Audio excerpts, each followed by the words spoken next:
What's a clever way you have avoided paying for something?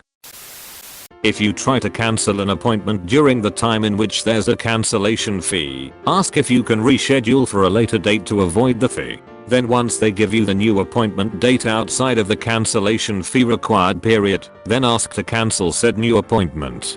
Boom roasted.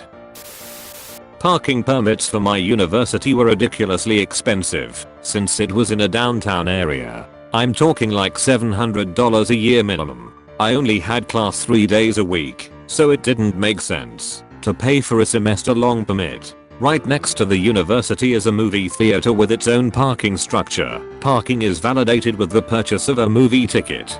This particular movie theater has a deal for university students on weekdays. $3 movie tickets if you show your student ID. So instead of parking at the university lots, I would park in the theater lots, buy a $3 ticket, and then just go to class. I'd get my parking ticket validated and go home. I'd estimate I spent about $250 each year doing this. After a while, I signed up for some sort of points system the theater offered that got me an insane amount of perks, since as far as they knew, I was watching 3 movies a week at their establishment. Essentially I saved $450 a year and got multiple free movie tickets and merch out of it.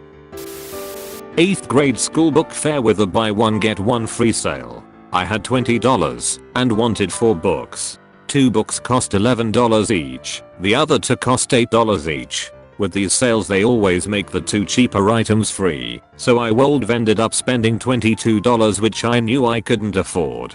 So, I took the 2 $11 books up and paid for them so one of them was free. Then, I pretended to discover the 2 $8 books I also wanted and paid for those. I ended up with enough left over to buy myself a cooler razor on top of it all. When my son was about to be born, we had to stay a while at the hospital and the parking time bill racked up really quickly. Been there for 4 to 5 days, so that was about $15-20 per day. But you only had to pay a $20 fine to get out if you lost your ticket. Let's say I played the I lost my parking ticket I'm so sorry game. At university, paying for parking for every class was such bullshit. I noticed that the person who checks tickets never really came around, and if they did it was at a certain predictable time. Also, if you were to get a ticket, no points were taken, just a small fine. Actually, a really small fine. They only charged something like $8. So it made mathematical sense to never pay for parking and to always pay the ticket if you got one. It was way cheaper than paying through the university tolls. When I was a kid and had bigger balls and more time I would buy a ticket for a movie starting at 11 AM and then basically spend the whole day inside the theater watching movie after movie till midnight. A movie would end, I'd go to the bathroom, stay there till the next showtime, and then just walk into the next showing. This works better during the weekdays, less theater workers to catch you. For non-rated R movies, less of a chance there'll be a doorman right at the door of the theater, and in sad theaters that don't get a ton of business and are staffed by teenagers who just don't give a fuck. I separate large Amazon orders into individual no rush orders. Then I order something with 2-day shipping 90% of the time. Amazon will throw everything into one box, so you get everything in the usual time and you get the bonus $1 reward for every no rush item. You can avoid paying for digital items from Amazon this way. While working at Sunglass Hut, it was fairly common for people to walk in, take their $20 pair of sunglasses off their head, and try on a pair of $200 Ray-Bans. Put the shitty ones where the Ray-Bans were on the shelf, and walk right out. With 500 pairs of glasses in the store that all look alike, unless I watched it happen it would usually go undiscovered for hours. I parked in a parking structure for 3 days. That was $10/HR with a $30 a day maximum. On the way back to the car on the 3rd day, I noticed a sign that said, if you lost your ticket, you have to pay a full day's rate of $30. So I lost it and paid for only 1 day. Entering competitions and contests used to be like a serious hobby and little income stream of mine. Didn't pay to see a film at the cinema in years and went regularly.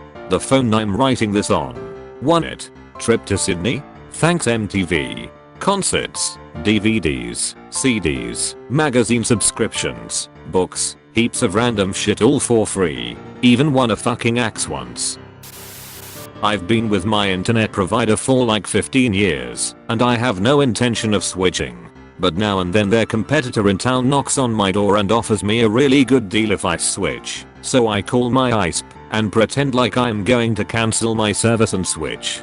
They start throwing all kinds of discounts and upgrades at me like a bald fat loser begging his GF not to leave. By the end of the call, I'm paying half price for better service. I don't really feel bad about this scam, though. We are paying $160 a month for service Europeans get for $20.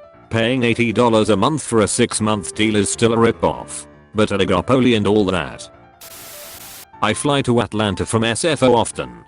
I would fly in the morning and always buy the cheaper of 2 tickets which has a layover in Denver. The other flight is a direct route that costs on average about $100 more. When I get to the airport they always overbook the Denver flight 100% of the time and ask for volunteers to change their flight for a voucher. I volunteer, get the voucher, and they put me on the direct flight to Atlanta. I've done it a dozen times. I book through my company and save them money and I get to keep the voucher for myself. It's win-win. Got my home air conditioning fixed for $4 at 3 AM on a Sunday. I got a call from the realtor at 7 PM on a Sunday that the house I was selling the next day at 8 AM had a broken air conditioner. I couldn't allow the sale of my house to fall through. I went to the house and tried to fix it, failed, and ended up calling a host of AC companies to see if I could get someone out there on short notice. No one would touch it without a service contract. Standard rate was 3 years at about $120 a month. In desperation I called one of them back and asked what the cancellation policy was. There was a $3,000 cancellation fee, but if you sold your house and provided proof the fee was waived. I signed up on the spot for their deluxe package with 24/7 1-hour on-call repair services. A repairman showed up 45 minutes later and fixed my AC. Closed on the sale of the house the next day and immediately sent via certified mail copies of documentation showing the house had been sold and was out of my name along with a check for the prorated amount of my bill, around $4. I really hate that the repair companies were trying to force people into BS years-long contracts, but I think I won that one in the end. In college, a student engineering society was having a meeting in Hawaii for student leadership. The professional conference it was linked with was there. My school didn't have a chapter, so I made one, got some of my friends to sign up for it to legitimize it, and made myself president. They paid for me to go to Hawaii for a week, all expenses paid. I had to bluff my way through one meeting with other student leaders from the other university chapters, but after that I could do whatever I wanted. Food, transportation and my stay in a very nice resort were all paid for.